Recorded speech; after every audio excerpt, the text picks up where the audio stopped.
अंत भला तो सब भला। रोली की शादी उसके माँ बाप एक आलसी लड़के से करा देते हैं। चलो, रोली की शादी हुई और हमने गंगा नहाई। और क्या, बेटियां तो होती ही हैं बोझ। हाँ, पर अब क्या चिंता, उतार तो दिया बोझ तुमने, अब वो लोग समझे।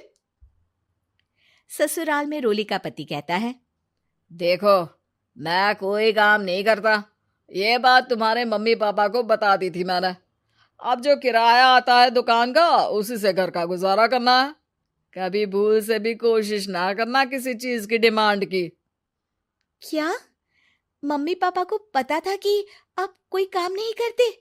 और क्या, बड़ा अच्छे से पता था। उन लोगों को तो तुम बोझ लगती थी, बोल रहे थे कि बस शादी कर लो और कोई मतलब नहीं है। रोली को यह सुनकर बहुत गुस्सा आता है, लेकिन करती भी तो क्या, क्योंकि वो जानती थी कि उसके माता पिता ऐसे ही हैं। जैसे तैसे रोली दिन काट रही थी। रोली को एक प्यारी सी बेटी होती है। धीरे धीरे वो बड़ी होती है और उसके साथ उसकी जरूरतें भी बढ़ती जाती हैं। सुनिए जी, अब तो सिमी बड़ी हो रही है, उसका स्कूल में दाखिला कराना है।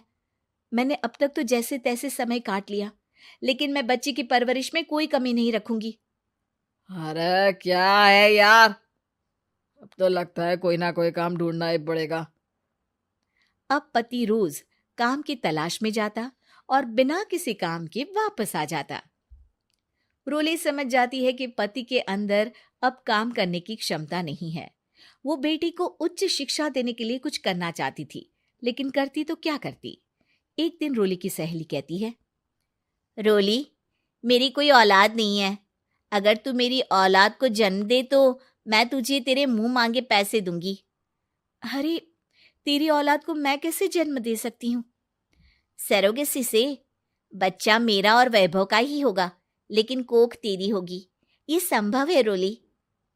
रोली कुछ सोचकर कहती है, मुझे मंजूर है, लेकिन मैं इसका 2 लाख रुपया लूंगी। अरे कोई बात नहीं, मुझे मंजूर है। रोली खुश हो जाती है कि एक बच्चा पैदा करने का उसे 2 लाख रुपया मिलेगा। वो घर आकर पति को बताती है, वो भी खुश हो जाता है। अब क्या था, डॉक्टर के पास जाकर सहेली का बच्चा रोली की कोख में पलने लगता है। मुझे 20,000 चाहिए मेरे बेटी के एडमिशन के लिए। हाँ हाँ ठीक है, मैं उसके एडमिशन से लेकर सारे खर्चे उसके अकाउंट में डाल रही हूँ। रोली की बेटी का एडमिशन हो जाता है। रोली को लगता है कि वो अब सब कुछ ठीक कर देगी। दिन और महीने आगे बढ़ते हैं। अब एक दिन, एक बात कहूँ जी, काश इस बच्चे को मैं रख पाती। मैं अब इससे काफी जुड़ गई हूँ। अरे यार, पता नहीं किसका बच्चा है, अपने पास है ना अपनी मुन्नी। हाँ, लेकिन अब मैं भी इस बच्चे से जुड़ाव फील करने लगी हूँ। लेकिन मैं ये जानती हूँ कि ये मेरा बच्चा नहीं है। दोनों की जिंदगी ठीक चल रही थी, लेकिन कहते ना कि सुख का पल ज्यादा लंबा नहीं होता। एक दिन रोली की सहेली का फोन आता है। रोली, मुझे अब ये बच्चा नहीं चाहिए, मैं अपने पति को छोड़ रही हूँ। अरे लेकिन मुझे पैसों की जरूरत है, बच्चा तुम्हारा है, मैं क्या करूंगी? सहेली बिना कुछ बोले फोन काट देती है, फोन स्विच ऑफ कर देती है। लेकिन रोली के जीवन का तूफान यहीं नहीं रुकता। रोली, मैं इतना भार नहीं उठा सकता। आज पढ़ाई का पैसा मांग रही हो, कल को शादी, कॉलेज और पता नहीं क्या क्या। मैं तुम्हें छोड़ रहा हूँ, अपनी बच्ची उठाओ और निकलो इस घर से। अरे पर मैं कर तो रही हूं ना बच्चे के लिए काम, आप आराम से रहिए ना। क्या काम कर रही हो, देख रहा हूं मैं। ये छोटा शहर है, यहाँ लोगों को बात बनाते वक्त नहीं लगता। तो मैं क्या करूं? ज्यादा पढ़ी लिखी नहीं हूं, कैसे घर के खर्चे चलाऊं? और आप तो काम करना ही नहीं चाहते। हाँ, ना चाहता हूं और ना ही करूंगा। रोली को पति की बात पर काफी गुस्सा आ जाता है।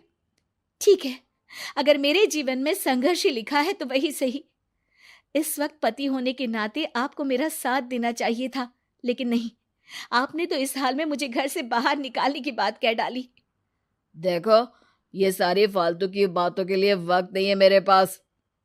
रोली, जिसकी कोख में किसी और का बच्चा था और साथ छोटी सी बेटी, पति का घर छोड़कर रास्ते पर आ जाती है।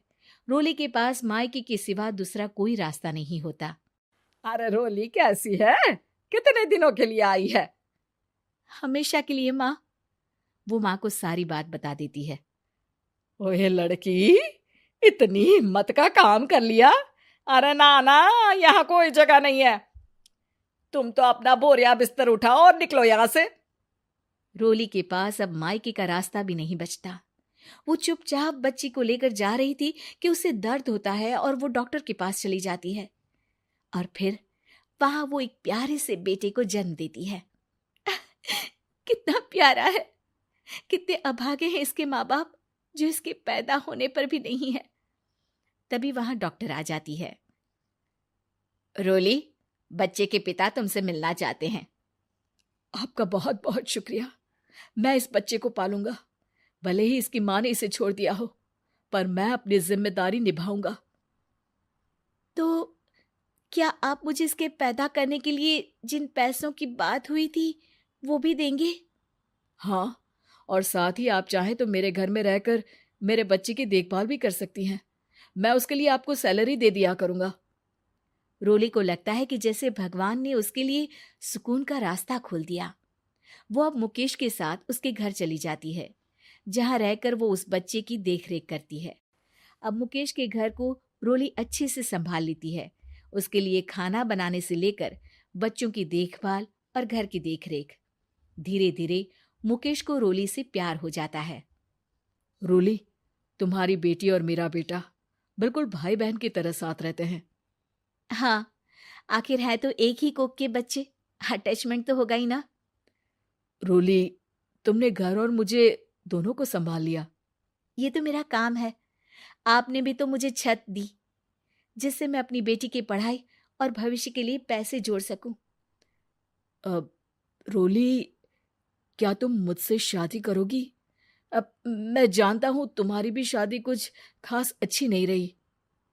रोली को मुकेश की बात ठीक लगती है। वो उसे हाँ बोलने की सोच ही रही होती है कि उसके पहले पति का फोन आ जाता है। रोली, मैं बहुत परेशान हूं। मेरा एक्सीडेंट हो गया है। मैं चाहता हूं तुम वापस आ जाओ। रोली को पुराने पति की चिंता होने लगती है। वो सोचती है कि वो क्या कर रही थी। हाँ हाँ ठीक है, मैं आ रही हूँ।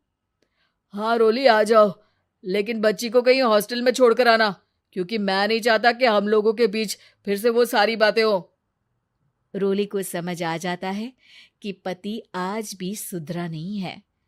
वो पति के पास जाने से इनकार कर मुकेश को हाँ कर देती है।